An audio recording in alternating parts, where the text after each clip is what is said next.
பாட்டு எவ்வளவு நேரத்துல முடிக்கணுங்கிறத தான் நான் வந்து என்னோட இந்த லிரிசிஸ்ட் பயணம் ஒரு 10 வருஷம் எழுதுனேன்னா அந்த பாடமா கத்துக்கிட்ட விஷயம் என்னன்னா, எனக்கு வந்து ஃபர்ஸ்ட் அந்த டியூனுக்கு நம்ம எழுதுறோம்ல, அதுதான் ஆத்மார்த்தமா பண்ற விஷயம்.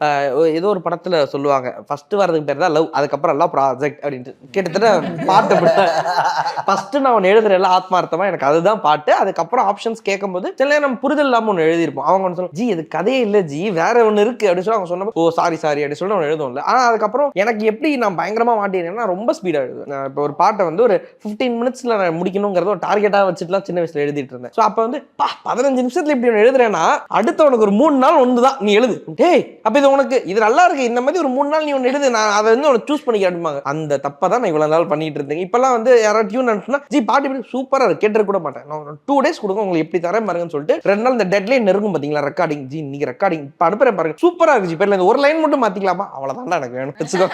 அந்த ஜோன் தள்ளப்பட்டிருக்கேன்.